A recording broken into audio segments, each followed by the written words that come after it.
Assalamualaikum warahmatullahi wabarakatuh. Segala puji kita panjatkan kehadirat Allah Subhanahu wa Ta'ala atas segala nikmat yang telah diberikan kepada kita semua. Nikmat sehat, nikmat taufik hidayah, dan nikmat yang paling besar adalah nikmat iman dan Islam. Mudah-mudahan setiap derap langkah bisa membuahkan pahala bagi kita semua, bisa menjadi penghapus dosa dan mengangkat derajat di hadapan Allah Subhanahu wa Ta'ala. Salawat serta salam senantiasa tercurah kepada Nabi Muhammad SAW, kepada keluarganya, sahabatnya, kepada kita semua, serta kepada seluruh umatnya hingga akhir zaman. Bapak, Ibu, serta teman-teman sekalian, di antara nikmat agung yang diberikan oleh Allah kepada kita adalah nikmat lisan. Namun, jika lisan ini tidak dimanfaatkan dalam ketaatan kepada Allah, maka dia akan menjadi bumerang bagi pemiliknya. Jika nikmat ini tak dapat difungsikan dengan baik, tapi justru digunakan untuk menggunjing, memfitnah, berkata kasar, memaki, memecah belah, dan lainnya, maka diam adalah pilihan paling tepat sebagaimana perintah Rasulullah SAW. Barang siapa yang beriman kepada Allah dan hari akhir, maka hendaklah berbicara dengan baik atau diam. Sesungguhnya lidah atau lisan manusia lebih tajam daripada pedang. Dengan lisannya, manusia bisa menggerakkan manusia lain untuk melakukan sesuatu jauh lebih banyak daripada yang bisa ia perbuat dengan sebilah pedang. Lidahlah, bukan sebilah pedang, yang mampu menyebarkan fitnah sehingga menimbulkan kerusakan yang luas, besar, dan parah. Dalam firman Allah, Quran Surat Al-Baqarah ayat 217. A'udzu billahi minasyaitonir rajim. Bismillahirrahmanirrahim. Yas'alunaka 'anil syahril harami qitalin fih. Qul qitalun fihi kabir wa saddun 'an sabilillah wa kufrun bihi wal masjidil harami wa ikhraju ahlihi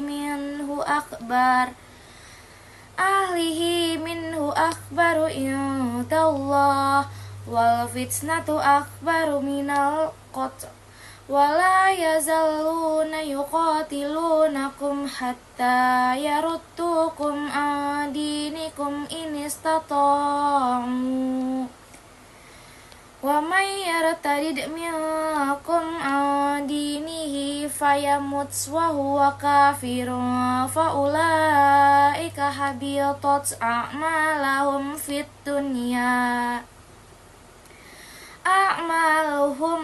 dunya wal akhirah wa ulaika ashabun nar hum fiha khalidun. Dengan arti, dan ingatlah, angkara fitnah itu lebih besar dosanya daripada pembunuhan semasa perang dalam bulan yang dihormati.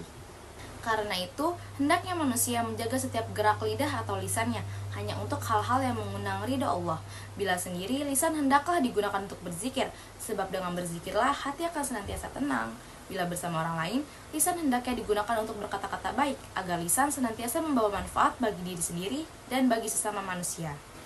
Untuk memelihara lisan ini, hendaknya direnungkan pula pesan Nabi SAW bahwa siapa yang beriman kepada Allah dan hari akhirat, maka hendaklah dia berkata dengan perkataan yang baik atau diam.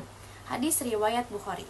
Begitu besarnya bahaya yang ditimbulkan lisan, Rasulullah SAW mengajarkan umatnya agar menjaga lisan dengan cara diam, kecuali pembicaraan yang membawa maslahat. Diam adalah benteng bagi lidah manusia dari perkataan sia-sia. Banyak hikmah yang dapat dipetik dari sikap diam.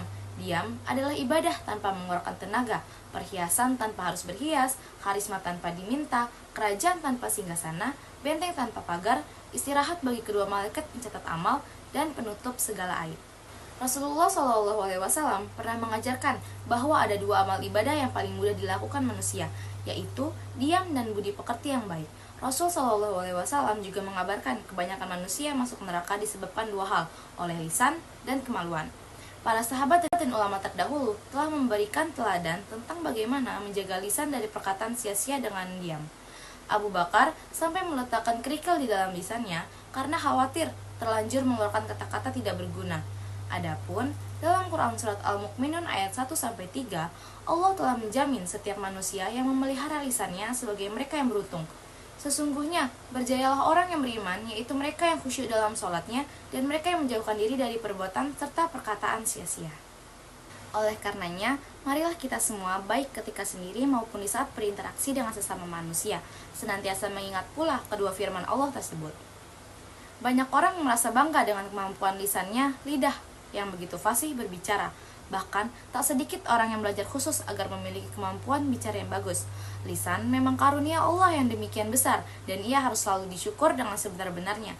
Caranya adalah dengan menggunakan lisan untuk bicara yang baik-baik atau diam, bukan dengan mengumbar pembicaraan semau sendiri. Orang yang banyak bicara bila tidak diimbangi dengan ilmu agama yang baik, akan banyak terjerumus ke dalam kesalahan. Karena itu, Allah dan Rasul-Nya memerintahkan agar kita lebih banyak diam, atau kalaupun harus berbicara, maka dengan pembicaraan yang baik.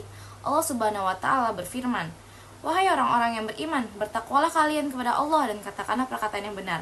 Quran Surat Al-Ahzab ayat 70. Lisan atau lidah memang tak bertulang. Sekali engkau gerakan sulit untuk kembali pada posisi semula. Demikian berbahayanya lisan hingga Allah dan Rasul-Nya mengingatkan kita agar berhati-hati dalam menggunakannya. Dua orang yang berteman penuh keakraban bisa dipisahkan dengan lisan. Seorang bapak dan anak yang saling menyayangi dan menghormati pun bisa dipisahkan karena lisan. Suami istri yang saling mencintai dan saling menyayangi bisa dipisahkan dengan cepat karena lisan. Bahkan, darah seorang muslim dan mukmin yang suci serta bertauhid dapat bertumpah karena lisan. Sungguh betapa besar bahaya lisan. Al-Imam Asy-Syafi'i mengatakan, apabila dia ingin berbicara, hendaklah berpikir dulu. Bila jelas maslahatnya, maka berbicaralah. Dan jika dia ragu, maka jangankan dia berbicara hingga nampak maslahatnya. Al-Azhar, Hal 284. Bapak, Ibu guru, serta teman-teman sekalian, menjaga lisan jelas akan memberikan banyak manfaat diantaranya. Yang pertama, mendapat keutamaan dalam melaksanakan perintah Allah dan Rasul-Nya. Yang kedua, akan menjadi orang yang memiliki kedudukan dalam agamanya. Dalam hadis Abu Musa Al-Sy'ari, Rasulullah SAW ketika ditanya tentang orang yang paling utama dari orang-orang Islam, beliau menjawab, orang Islam yang paling utama adalah orang-orang yang selamat dari kejahatan tangan dan lisannya. Hadis riwayat Al-Bukhari. Lalu, yang ketiga, mendapat jaminan dari Rasulullah SAW untuk masuk ke surganya. Yang keempat, Allah akan mengangkat derajatnya dan memberikan ridhonya kepadanya. Demikian yang dapat saya sampaikan. Semoga kita selalu diberi kemampuan oleh Allah untuk melaksanakan perintahnya dan perintah Rasul-Nya, dan diberi kemampuan untuk mengejar keutamaan tersebut. Mohon maaf bila banyak kesalahan. Wabillahi taufiq wal hidayah. Wassalamualaikum warahmatullahi wabarakatuh.